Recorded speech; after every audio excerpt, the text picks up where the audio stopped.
Journal Record Managing Editor Ted Streuli joins us now to talk about stories making headlines in business this week. Ted, thanks for being with us. My pleasure. I understand some Oklahomans could be seeing rebates soon thanks to the Affordable Care Act. Well, quite a few Oklahomans could be seeing rebates soon of about $126 each. The estimate is there are 161,000 or so Oklahomans that will be getting those checks. The total rebates, about $20.6 million from 10 different companies that failed to meet the new 80-20 rule, which requires that 80% of their premiums be spent on healthcare or healthcare improvements. Speaking of insurance, the Oklahoma Supreme Court's ruling last week on tribal sovereignty could mean large payouts for some tribes. Well, what happened there is it's really a workers' comp issue.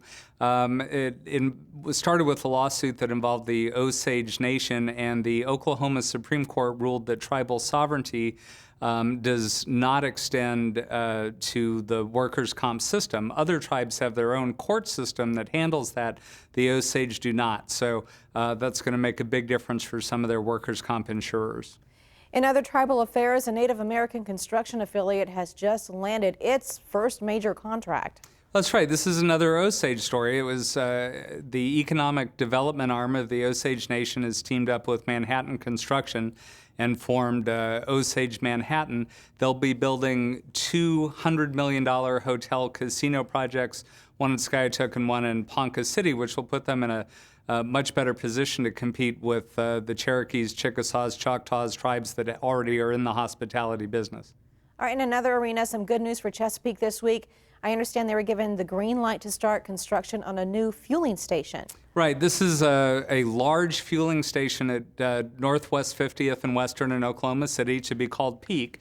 It'll sell regular gas, diesel, and of course compressed natural gas. It's near the Chesapeake campus where they can fuel their own fleet, but it was pretty contentious at City Hall. Neighbors really did not want that station to be built, but the city councilors approved it 5-2 this week.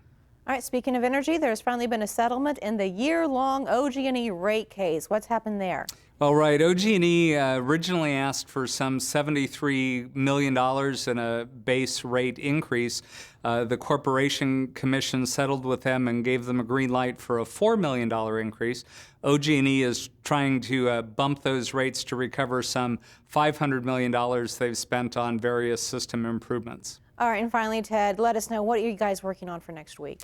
You know, we have a story coming out next week about a really interesting senior co-housing project in Stillwater. It's a whole different kind of housing that has caught on the coasts. The idea is a Denmark import, and two unlikely developers are building 24 units in Stillwater. All right, Ted Streuli with the Journal Record, thank you so much for being with us on this Friday. Glad to be here. All right.